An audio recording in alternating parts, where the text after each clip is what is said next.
Vamos a la palabra. Estamos en la primera carta de Pedro. Hoy vamos a brincar ya al capítulo 4. Varias semanas estuvimos en el 3 y hemos ido muy lento, despacio, pero esta carta de Pedro hay muchas partes, muchas áreas que escuchar y que rescatar. Yo le he titulado el día de hoy a esta enseñanza: vive para su gloria. Vive para su gloria. Y es que no sé si recuerdan, pero estamos viendo una carta que está dirigida a una iglesia que ha estado sufriendo y está pasando por la persecución. Y lo que Pedro quiere motivar a aquella iglesia y también a nosotros es que podamos aprender a vivir como verdaderos hijos de Dios. Si recordamos lo que vimos ahí en la primera carta de Pedro hace unas semanas, en el capítulo 2, versículo 9 y 10, dice de esta manera: mas vosotros sois linaje escogido. Hablamos que somos un real sacerdocio, nación santa, y luego dice: pueblo adquirido por Dios, para que anunciéis las virtudes de aquel que os llamó de las tinieblas a su luz admirable. Y luego en esta carta dice Pedro: vosotros que en otro tiempo no erais pueblo, o sea, le habla a los gentiles, a nosotros, que ahora sois, pero que ahora sois pueblo de Dios, que en otro tiempo no habéis alcanzado misericordia, pero que ahora habéis alcanzado misericordia. Entonces, la idea de Pedro es que nosotros podamos vivir de una manera diferente, que nuestra manera de conducirnos diaria, a pesar de lo que estemos pasando. Ellos pasaban una persecución, momentos muy difíciles, pero eso no debería de ser un obstáculo para que pudieran vivir como lo que Dios les había dicho. Ahora, el día de hoy veremos ¿qué hacer con el tiempo que nos queda? La pregunta que podría hacerte el día de hoy: ¿qué harías si te dijera que te quedan unas pocas horas de vida?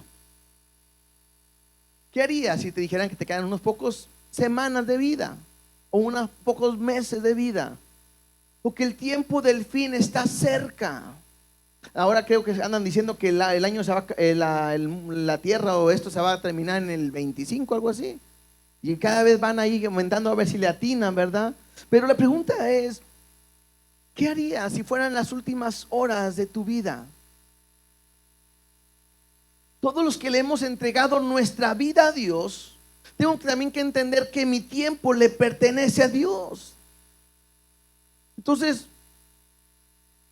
¿cuánto tiempo puede, o la pregunta podría ser también: ¿cuánto tiempo crees que te queda para que Dios te llame a su presencia? Quizás los que están muy chavitos dicen, pues quién sabe cuánto, a lo mejor piensan que miles de años. Pero hay algunos que dicen, ya vamos a mitad del tiempo, ¿verdad? Ya estamos en el tiempo de segundo tiempo del partido. Tenemos arriba de 45, ya nos queda la segunda parte del partido. A otros a lo mejor ya les queda menos tiempo, ¿verdad? Algunos están en tiempo extra de compensación, yo no sé. Pero la pregunta es: ¿qué voy a hacer con el tiempo que me queda antes de que Dios me llame a su presencia? Ahora, el que me llame a su presencia me puede hablar de yo morir y no sé cuándo vaya a morir para estar en su presencia. Pero también puede ser, para estar en su presencia, es que Él venga mañana. Y si Él viene mañana, nos queda un día. Entonces, la idea de este pasaje es animarnos a vivir el resto de nuestro tiempo, de nuestra vida, haciendo la voluntad de Dios. Y ese es el propósito de esta enseñanza, que no sabes cuánto tiempo te queda, pero la idea es que lo que te quede, si es poquito o si es mucho, lo pases haciendo la voluntad de Dios. Y que todo esto sea para que puedas darle la gloria a Él. Así que me gustaría que oráramos en esta hora y pedirle que Dios hable en nuestra vida y que a través de tu palabra pueda quedar su palabra grabada en nuestros corazones. Dios, te doy gracias porque eres bueno y porque eres fiel. Gracias por tu palabra, porque esta palabra es viva y es eficaz. Y la idea de hoy es una exhortación, animarnos a seguir adelante, a poder entender que lo más importante es vivir para tu gloria. Y que lo que yo debo de desear, anhelar, es vivir haciendo tu voluntad. Y que a través de esta palabra podamos salir transformados para obedecer tu palabra. En el nombre de Jesús te doy gracias y te lo pido. Amén y amén. Leamos los primeros 3 versículos del capítulo 4 de la primera carta de Pedro. Dice de esta manera: puesto que Cristo ha padecido por nosotros en la carne, vosotros también armaos del mismo pensamiento. Pues quien ha padecido en la carne terminó con el pecado, para no vivir el tiempo que resta en la carne conforme a las concupiscencias de los hombres, sino conforme a la voluntad de Dios.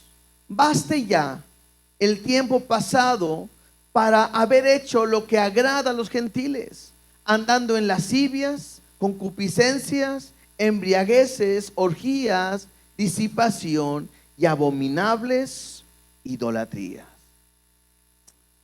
Pedro se enfoca una vez más en Jesús como el ejemplo que hemos estado viendo.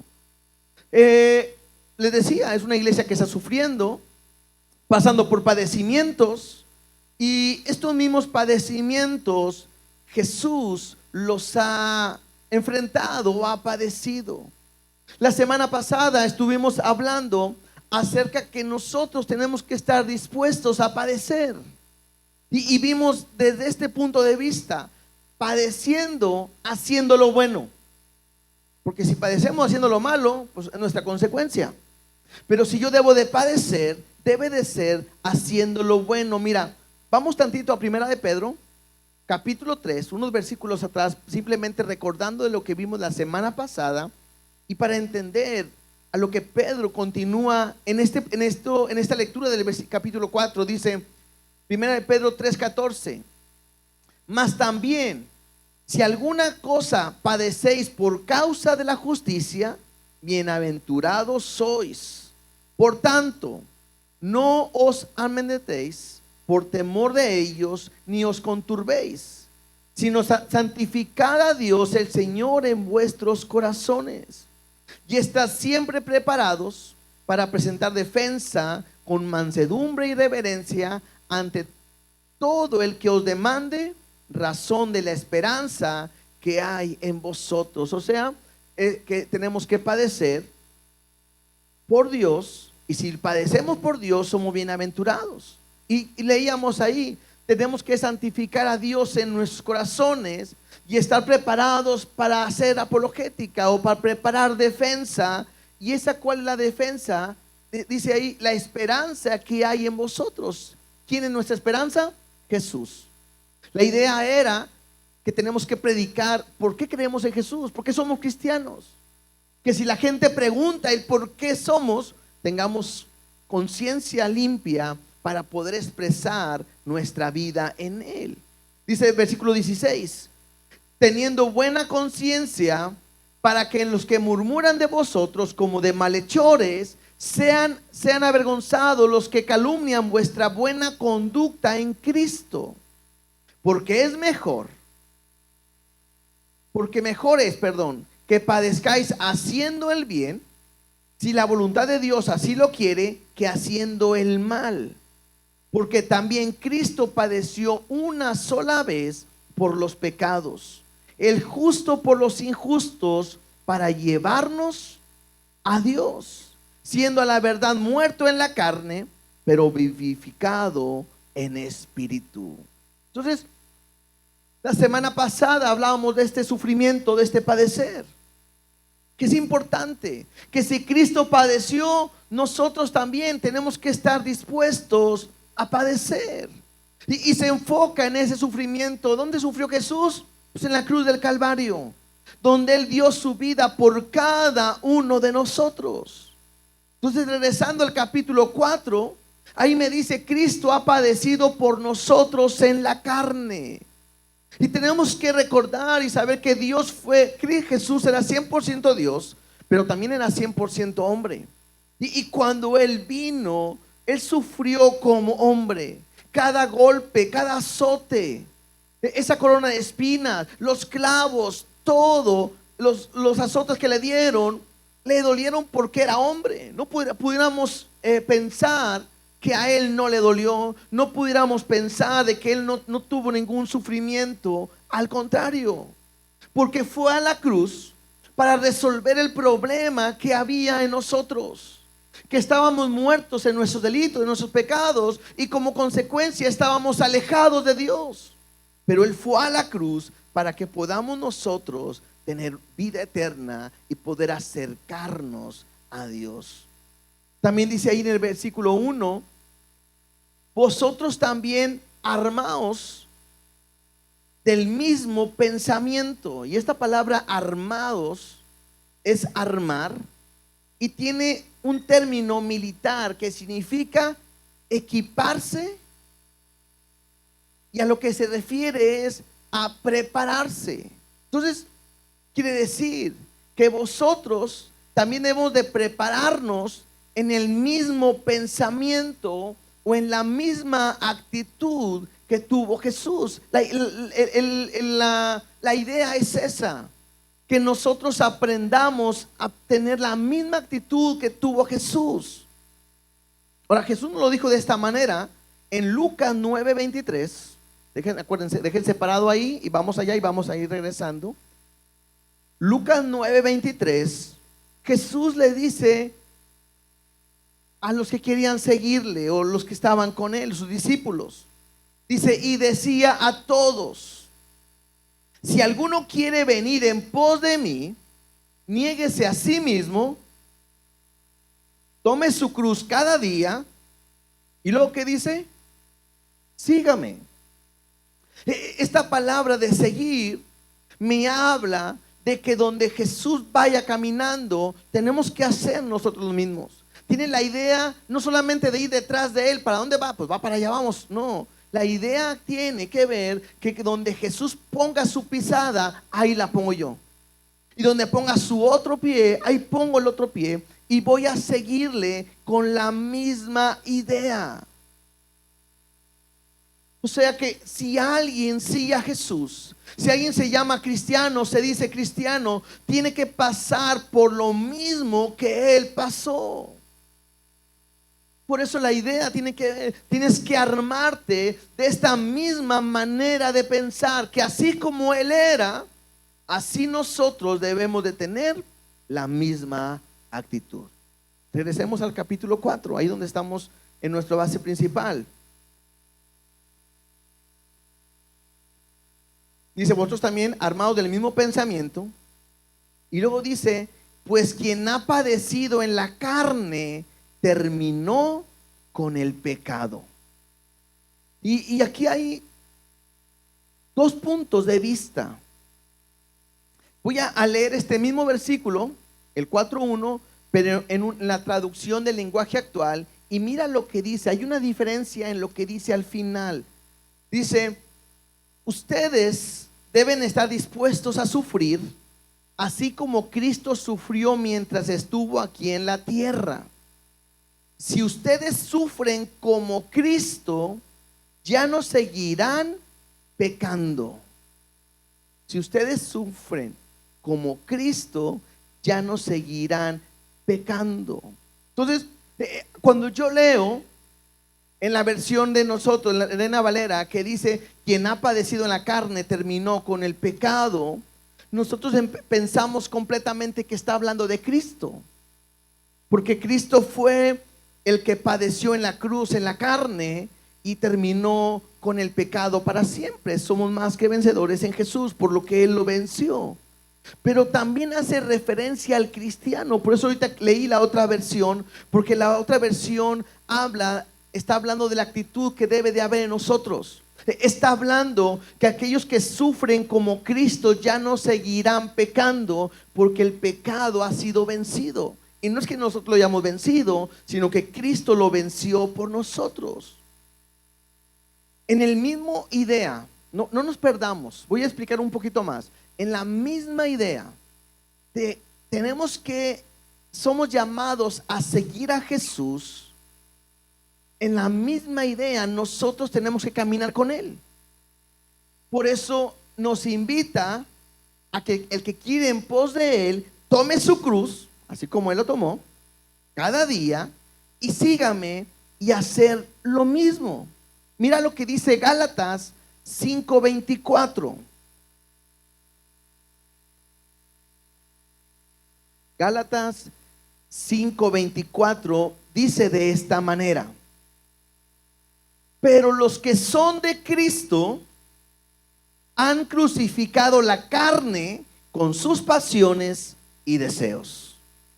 ¿Te das cuenta que no solamente Cristo fue a la cruz, sino todo aquel que es de Cristo, que ha creído en Él, que ha confiado en Él, de una manera espiritual, ha ido a la cruz, ha crucificado la carne, y ahí me dice, con sus pasiones y sus deseos. Ahora, esto es necesario, ¿por qué? Porque todos nosotros tenemos una lucha espiritual, y la lucha espiritual no tiene que ver con demonios.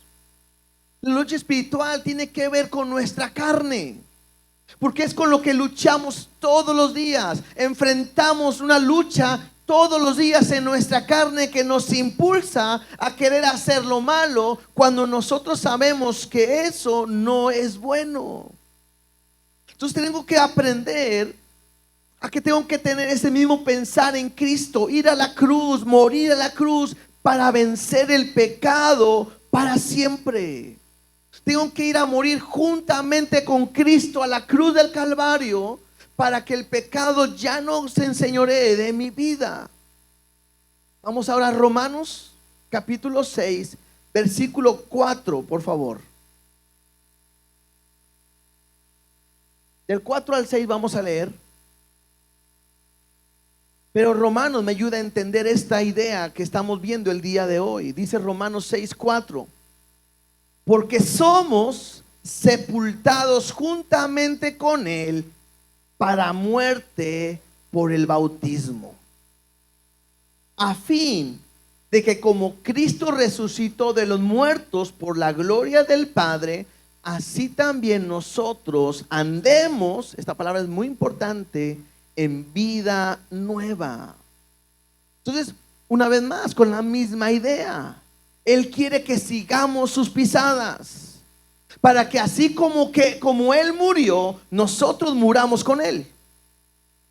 Pero ahí no termina todo, ahí no para que así como Él resucitó, nosotros también pues resucitemos un día, ¿no? Ahora, este versículo 4 me dice, a fin de que como Cristo resucitó de los muertos para la gloria del Padre, así también nosotros, y viene esta palabra de andemos, y esta palabra de andar o andemos tiene que ver que caminemos, me habla de que vivamos. Entonces Dios te resucitó para que camines, para que vivas en una vida nueva. No puedes vivir como antes. Dios te ha hecho esto en la cruz de Calvario, y cuando tú vas a la cruz a morir como Él, perfecto. Pero como Él resucitó, Él también te va a resucitar, o te ha dado una vida eterna, importantísimo, para que camines y para que vivas como debe de ser en una vida nueva. Versículo 5: porque si fuimos plantados juntamente con Él en la semejanza de su muerte, así también lo seremos en la de su resurrección.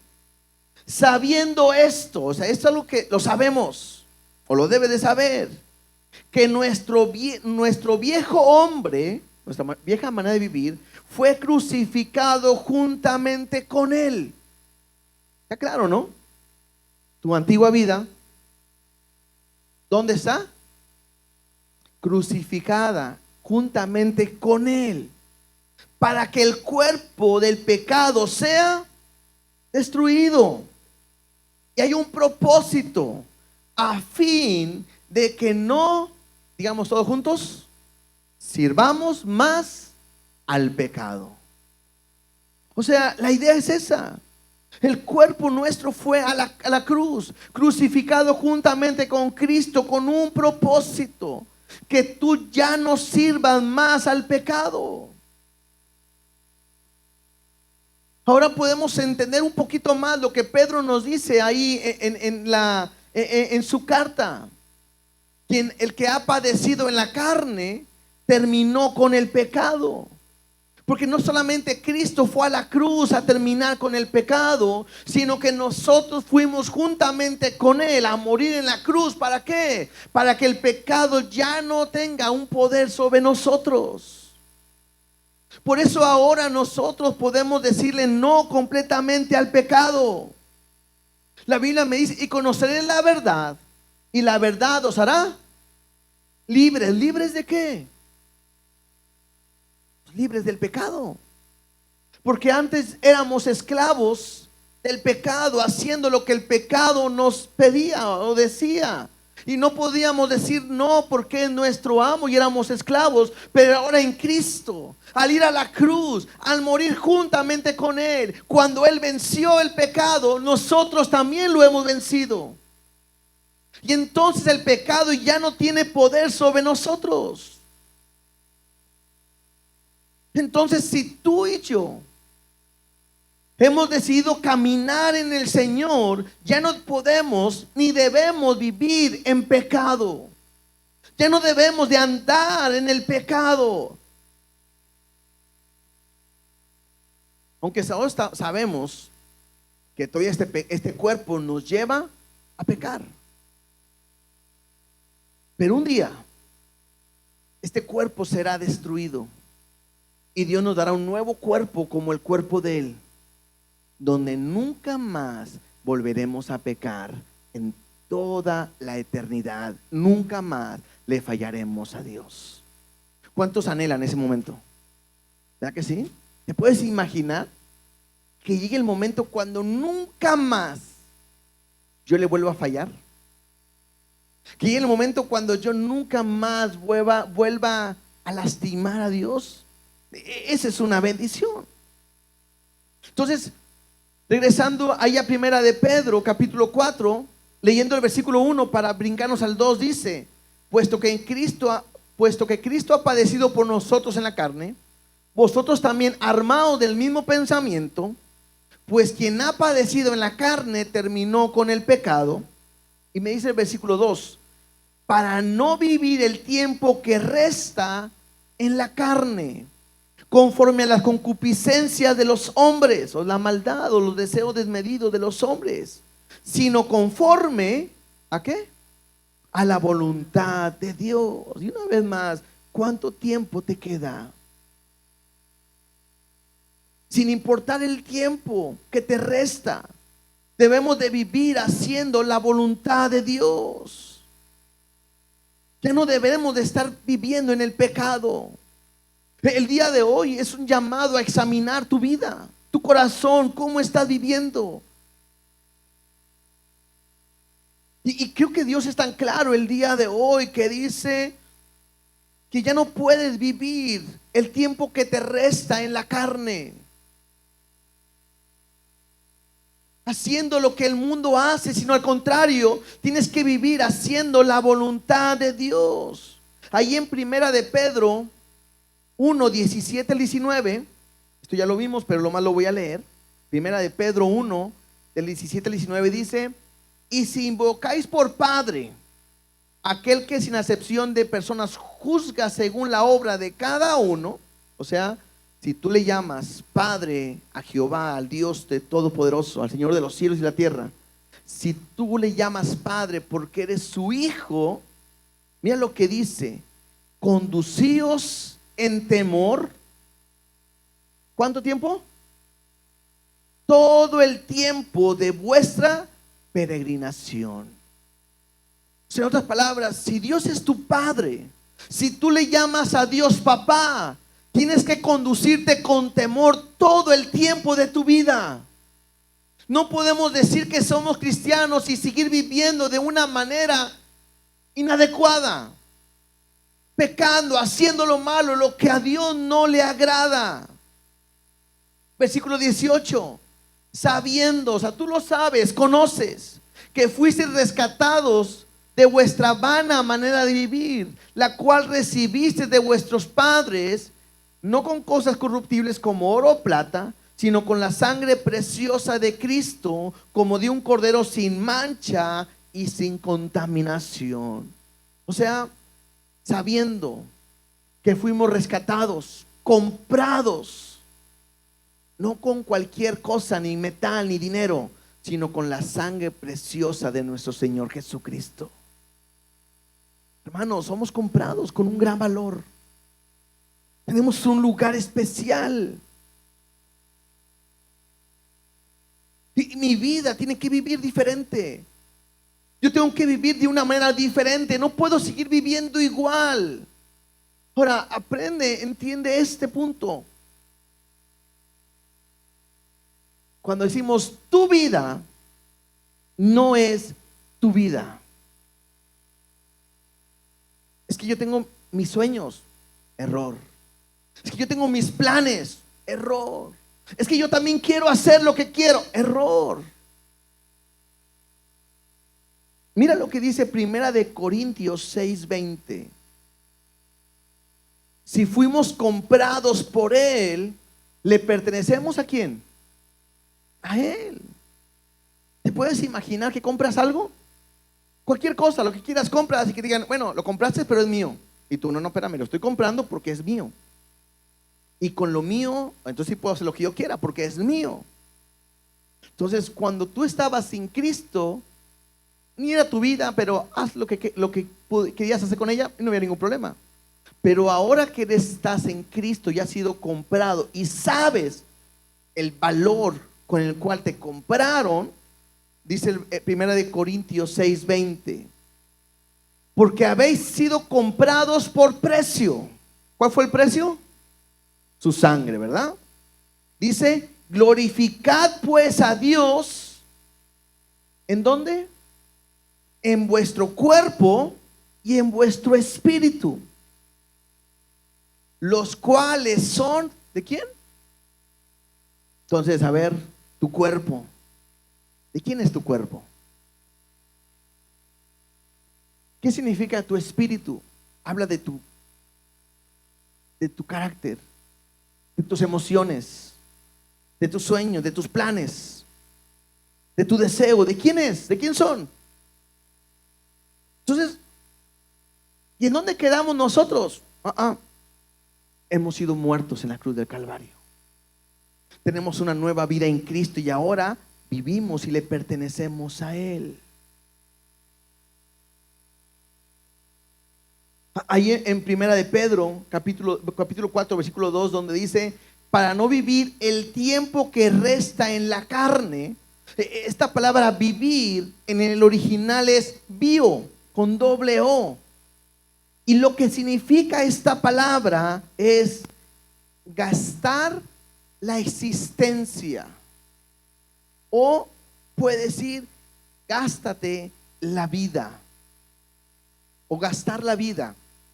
Entonces dice, para no gastarme lo que resta de mi vida en la carne. Si has sido comprado, si le llamas a Dios papá, no puedes seguir viviendo en la carne. El tiempo que te queda, el tiempo que resta tu vida, no puedes estártela gastando en la carne, en el mundo. Porque es de ahí donde Dios nos ha rescatado. Efesios 2, del 1 al 3, me dice cuál era mi condición antes de venir a Cristo. Dice Efesios 2, del 1 al 3, y Él os dio vida a vosotros cuando estábamos muertos en vuestros delitos y pecados. Esa es nuestra condición. Estábamos muertos haciendo pecado, nuestros delitos. Dice, en los cuales anduvisteis en otro tiempo, siguiendo la corriente de este mundo, conforme al príncipe de la potestad del aire, Satanás, el espíritu que ahora opera en los hijos de desobediencia. Dice, entre los cuales también todos nosotros, aquí nadie se escapa, vivimos en otro tiempo en los deseos de nuestra carne, haciendo la voluntad de la carne y de los pensamientos, y éramos por naturaleza hijos de ira, lo mismo que los demás. Esta era nuestra condición. Cuando estábamos sin Cristo, podías hacer los deseos de tu carne, los deseos de tu corazón, vivir como tú quieras, vivir como el mundo opera, vivir como Satanás mueve a este mundo, y no había ningún problema porque era tu condición. Pero ahora que estamos en Cristo, tenemos una vida nueva. Dios nos ha hecho una nueva criatura, y ya no puedo vivir de la misma manera, porque al ir a la cruz yo vencí al pecado. Nuestro cuerpo, nuestra carne en el pecado murió en la cruz del Calvario. Entonces tengo que vivir diferentemente. Ahora, si ya no puedo vivir conforme a la carne, entonces tengo que vivir conforme a la voluntad de Dios. Y yo puedo ver este ejemplo una vez más en Jesús, porque nuestro ejemplo a seguir, ¿quién es? Jesús. Lo hemos dicho, si no quiere venir en pos de mí, níguese a sí mismo, tome su cruz cada día y sígame. Mira lo que dice Juan 4:34. No lo vamos a explicar todo porque el pasaje habla de la mujer samaritana, pero nada más veamos algunos versículos para ver lo que Jesús dice. Juan 4:34, Jesús le dijo, mi comida es que haga la voluntad del que me envió y que acabe su obra. Jesús estaba enfocado en hacer la voluntad del que le envió. ¿Y quién es? Pues el Padre, ¿verdad? En su voluntad es que acabara su obra. Juan 6, del 38 al 40. Juan 6, del 38 al 40 dice, porque he descendido del cielo, no para hacer mi voluntad, sino la voluntad del que me envió. Y esta es la voluntad del Padre, el que me envió, que todo lo que me diere no pierda yo nada, sino que lo resucite en el día postrero. Y una vez más, y esta es la voluntad del que me ha enviado, que todo aquel que ve al Hijo y cree en Él tenga vida eterna, y yo le resucitaré en el día postrero. Pero claramente dice ahí que Jesús descendió del cielo no para hacer su voluntad, sino la voluntad ¿de quién? Pues del que le envió, del Padre. Si yo camino de la misma manera que Él, tú vives en este mundo el día de hoy, o nosotros vivimos el día de hoy, no para hacer nuestra voluntad, sino para hacer la voluntad de aquel que nos ha amado. Juan 12, 49 y 50. Todo lo que Jesús decía, hacía, tiene que ver con esto. Dice, porque yo no he hablado por mi propia cuenta. El Padre que me envió, Él me dio mandamiento de lo que he de decir y de lo que he de hablar. Y sé que su mandamiento es vida eterna. Así pues, lo que yo hablo, lo hablo como el Padre me lo ha dicho. Otra vez, ni lo que Jesús hablaba y decía era de lo que Él pensaba, sino que Él hacía y hablaba lo que el Padre le había dicho. ¿Se acuerda cuando Jesús le dicen a Jesús, enséñanos a orar? ¿Y qué le empieza? Cuando vosotros oréis así: Padre nuestro que estás en los cielos, santificado sea tu nombre, venga tu reino. ¿Y lo que dice? Hágase tu voluntad como en el cielo, así también en la tierra. ¿Qué es lo que está enseñándonos? Lo más importante es hacer la voluntad de ¿quién? Pues la voluntad de Dios. En otras palabras, basta de hacer lo malo. No puedes vivir haciendo una vez más, viviendo en pecado. El tiempo que nos resta tenemos que vivir haciendo la voluntad de Dios. Por eso dice ahí, tengamos esta misma manera de pensar. Ármate de este mismo pensamiento. Ármate de esta misma manera de pensar. Segunda de Corintios, capítulo 5, versículo 14 y 15, nos refuerza también esta idea.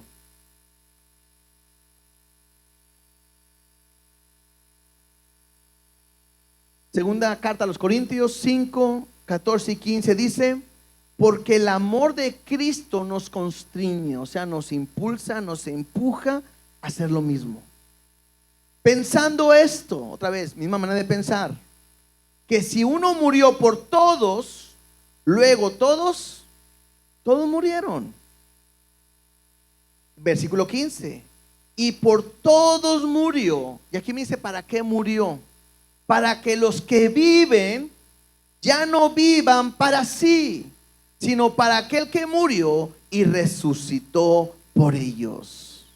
De repente uno dice, lo más claro ni el agua, ¿no? O sea, ¿para qué te resucitó? ¿Para qué murió por ti?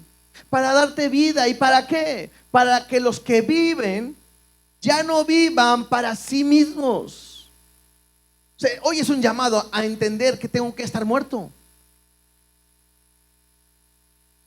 A veces hacen este ejemplo, ¿no? ¿Se pueden imaginar que tuviéramos una persona muerta aquí? ¿Qué podría hacernos? Levántate, por favor. ¿Se levantaría? Si lo sentáramos allá donde volteado a la pared, dijera algo, pues no, está muerto. ¿Se pudiera quejar si de repente le damos una patada? Todo es figurativo, no, tranquilo, no vamos a golpear a nadie, ¿verdad? Le damos un golpe, ¿se quejaría? No, ¿por qué? Está muerto. Nos iríamos todos a comer y aquí lo dejamos, ¿se quejaría? Tampoco, está muerto. Porque ya no importa su vida. Bueno, no está vivo, ¿verdad? No importa su cuerpo. Entonces, de la misma manera, aquellos que hemos tenido vida nuevamente en Cristo, ya no podemos pensar como pensábamos antes. Ya no puedo estar pensando vivir para mí, sino aprender que tengo que vivir completamente para Dios. Regresemos ahí a primera carta de Pedro, capítulo 4, versículo 3. Dice: baste ya el tiempo pasado para haber hecho lo que agrada a los gentiles, andando en lascivias, concupiscencias, embriagueces, orgías, disipación y abominables idolatrías. Entonces, la idea es esta, hermano. Basta ya el tiempo que has vivido haciendo lo malo. Basta ya el tiempo en que has estado queriendo vivir como este mundo. Es una locura cómo hoy la gente quiere vivir como el mundo vive. Al contrario, el tiempo que vivamos haciendo la voluntad de Dios. Y mira la lista que hay aquí.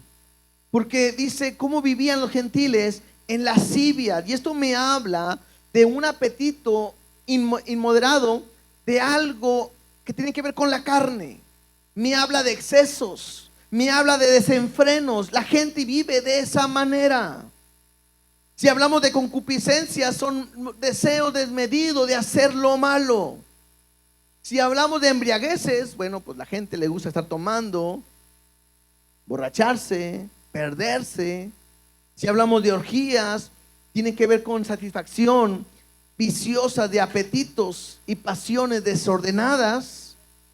Y si hablamos de disipación y abominables idolatrías, tiene que ver que en aquella época había prácticas religiosas que tenían que ver con pecados de inmoralidad que se hacían.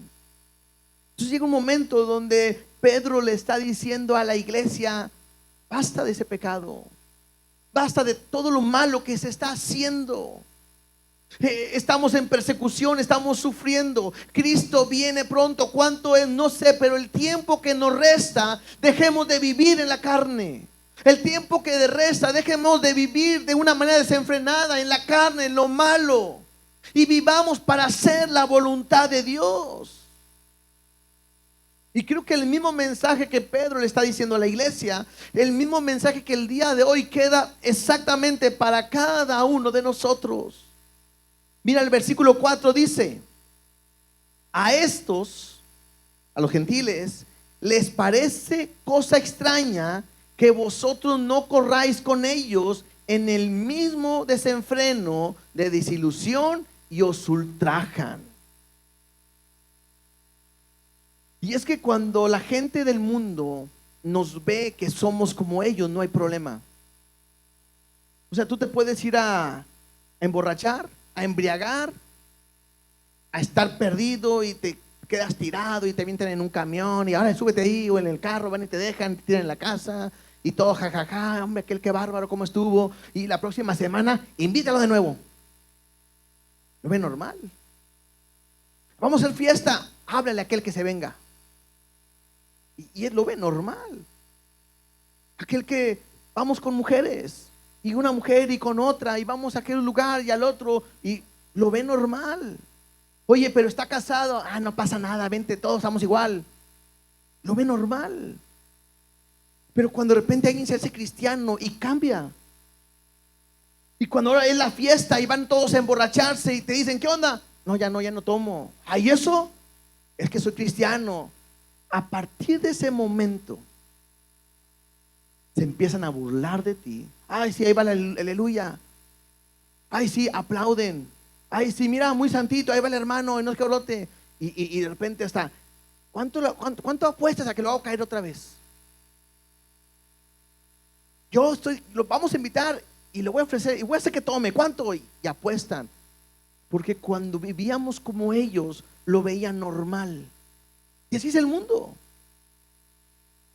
Cuando tu vida cambia, a ellos les parece extraño. Ven más normal que le seas infiel a tu pareja, a tu familia, a que ahora que digas, ya no, yo soy cristiano, soy diferente, no le puedo ser infiel a mi esposa.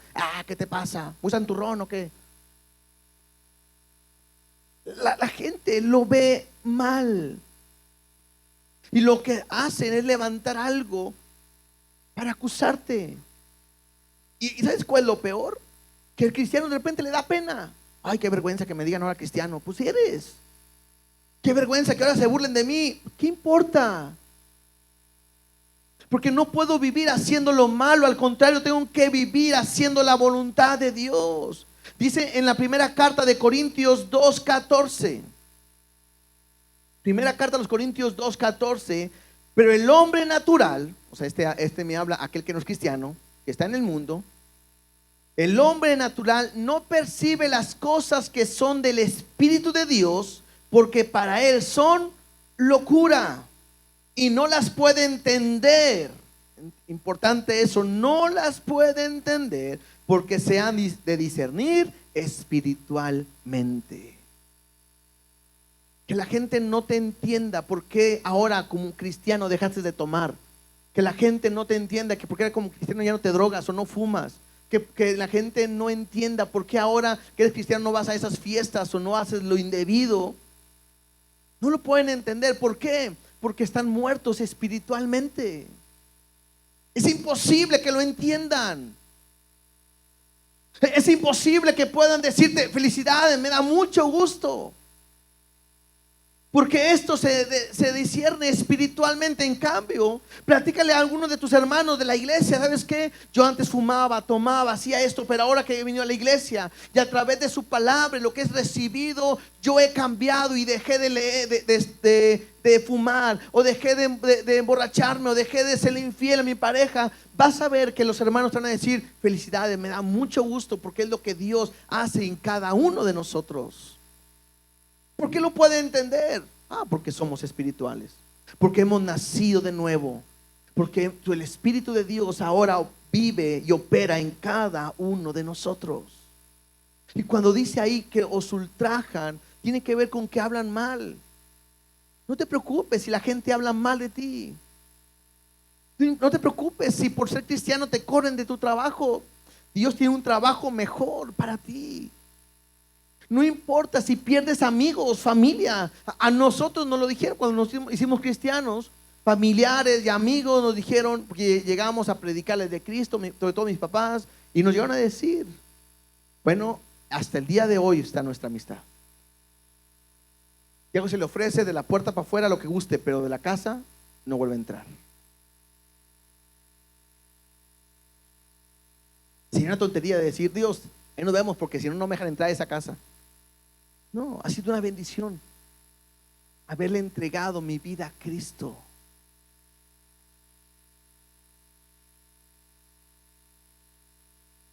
A los 11 años conocimos a Cristo. Hoy tengo 48. Yo puedo decir que tengo más tiempo viviendo como cristiano que como no cristiano. ¿Cuánto tiempo me queda? Yo no sé, pero yo quiero vivir el tiempo que me queda haciendo la voluntad de mi Dios. Basta ya de vivir conforme el pecado. Dice el versículo 5, sigamos leyendo ahí en primera de Pedro 4:5.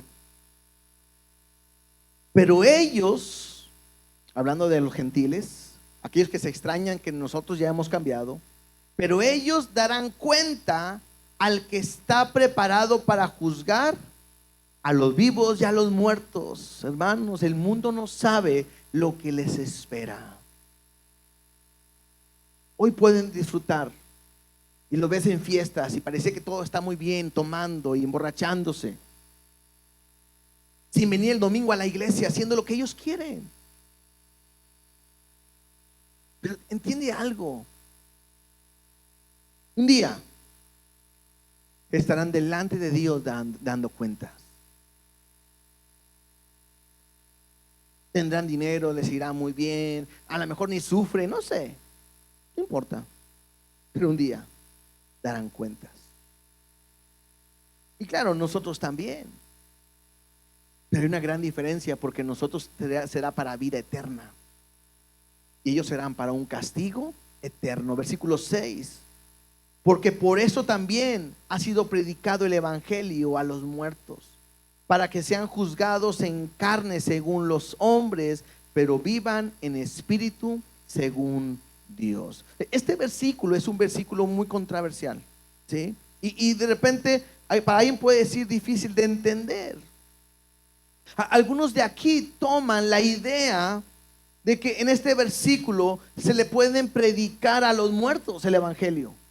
Y que aún predicándoles tendrán otra oportunidad para que puedan creer en el Señor y puedan ser salvos por Cristo. Pero eso no es verdad.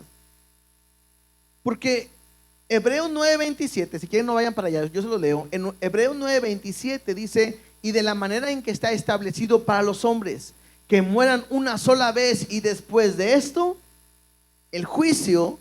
Me ayuda a entender que lo que estamos hablando ahí en primera de Pedro 4:6 no se le puede referir a eso, porque la Biblia no se puede contradecir.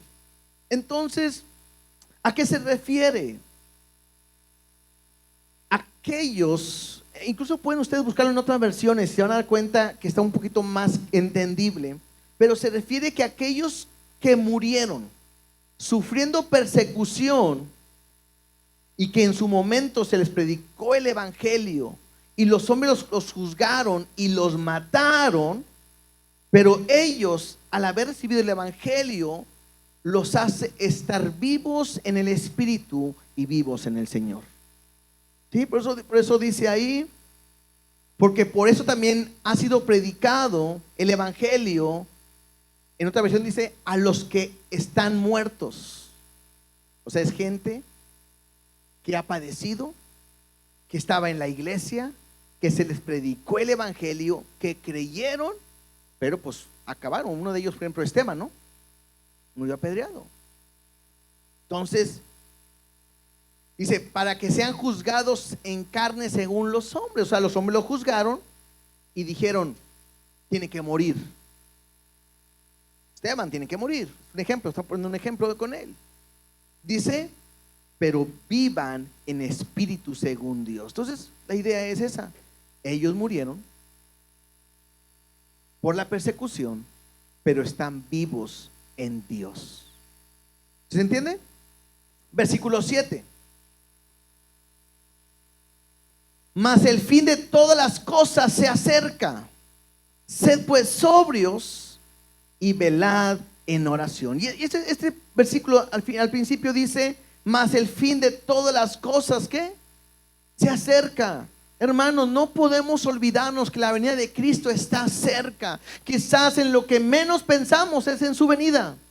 A lo mejor estás haciendo planes, ¿para qué? Para irte de vacaciones la próxima semana, de comprar, o el próximo año, o de comprar una casa, comprar un carro, de viajar, de estudiar, de casarte, de tener hijos, no sé. Y no es malo, es bueno planear. Pero en todo lo que hagamos, estemos haciendo, debemos de tener muy claro que el tiempo de la venida de Cristo está más cerca que nunca.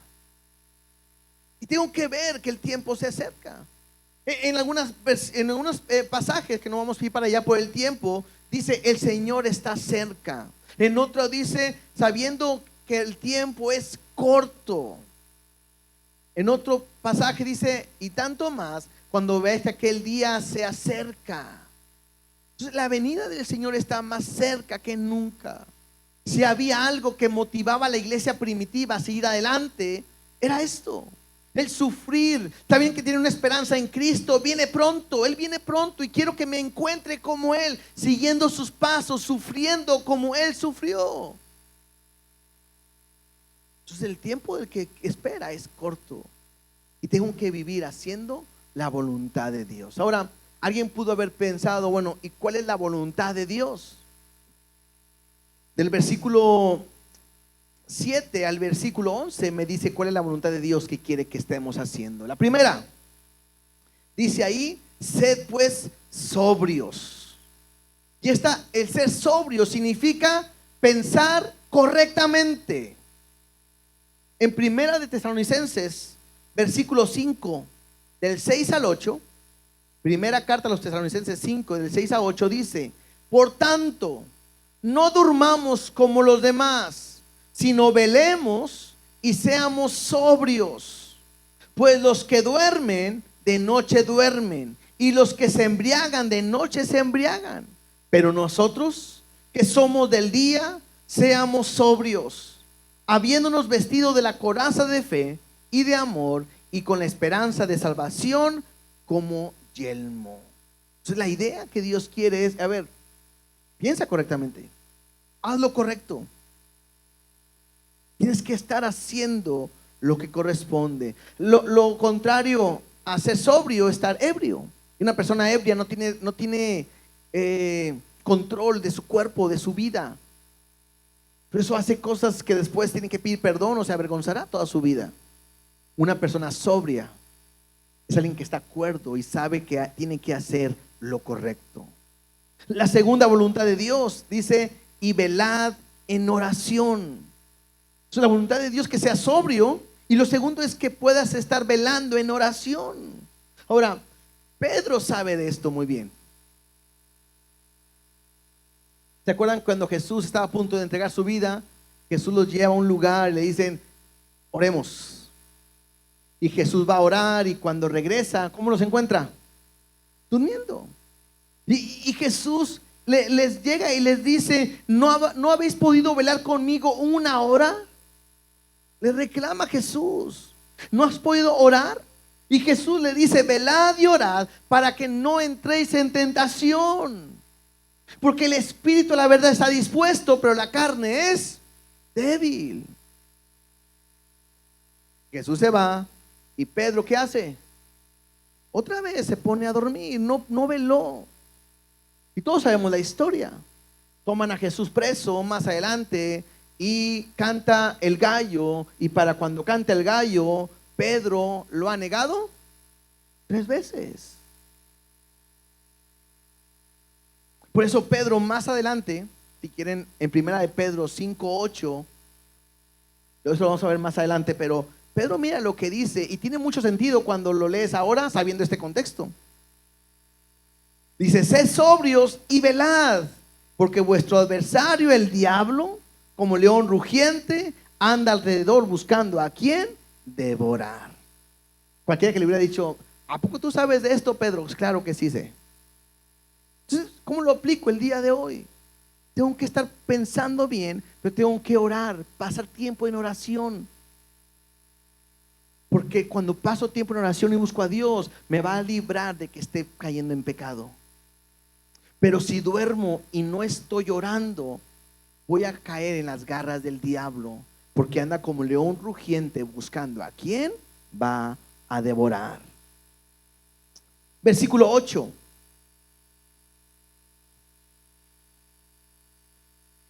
Y ante todo, tened entre vosotros ferviente amor, porque el amor cubrirá multitud de pecados.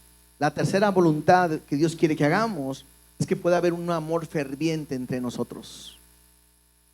No estamos para estarnos peleando. No estamos para estar discutiendo. Puedo decirle a los matrimonios en relación a este enseñanza: basta ya de estar peleando. Basta ya de estar discutiendo, viviendo como los gentiles. Piensa bien, ora por tu situación y ten un amor ferviente para con tu esposo. Porque el verdadero amor cubre multitud de faltas. Es que no sabe lo que me hizo, yo no, pero Dios sí. Y el amor puede llevarte a perdonar. Y lo mismo es con tu esposo, y lo mismo es en la iglesia, y lo mismo con todas partes. Porque el amor cubre multitud de faltas. Jesús lo dijo claramente: en esto conocerán que son mis discípulos, si tuvieres amor los unos con los otros. Un verdadero discípulo ama. Un verdadero discípulo perdona. Un verdadero discípulo sabe vivir conforme a lo que Dios me está diciendo. Porque el que no ama no ha conocido a Dios, porque Dios es amor. Versículo 9. Hospedaos los unos a los otros sin murmuración. En aquel tiempo había una persecución. Hoy es muy diferente al día de hoy, pero en aquel tiempo había una persecución. Y había que esconderse. Y los cristianos se escondían ¿en dónde? Pues en la casa de otros hermanos. Y los recibían, los atendían, porque estaban pasando por este momento de persecución. Hoy no hay eso. Pero me habla, yo puedo entender, lo puedo aplicar. Es ver la necesidad de mi hermano y estar atento a lo que ellos necesitan. Están pasando por una prueba, yo tengo que ver cómo les puedo ayudar. Versículo 10. Cada uno, esta es la voluntad de Dios, cada uno, según el don que ha recibido, ministrelo a los otros, como buenos administradores de la multiforme gracia de Dios. La cuarta razón que Dios quiere que es su voluntad es que ministremos a los otros. Y esto es que les sirvas, que sirvas en la iglesia. Cada uno de nosotros, Dios nos ha dado dones diferentes. Y los dones te los ha dado ¿para qué? Pues para que sirvas. Dones de profecía, dones de servicio, dones de enseñanza, de exhortación, de repartición, de presidio, de liderazgo, de misericordia. Todos estos dones están en Romanos 12, del 6 al 8. Ahí los tienen en su casa.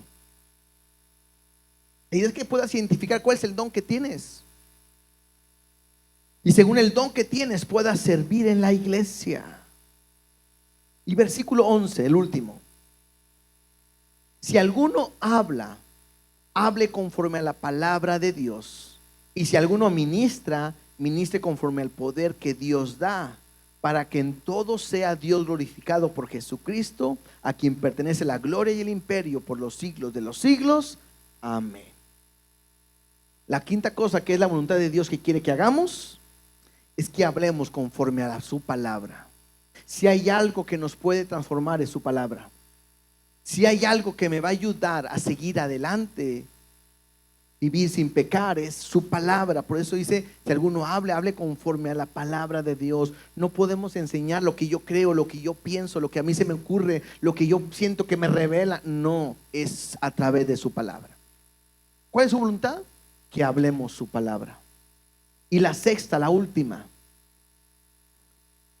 dice ahí, y ministre conforme al poder que Dios da.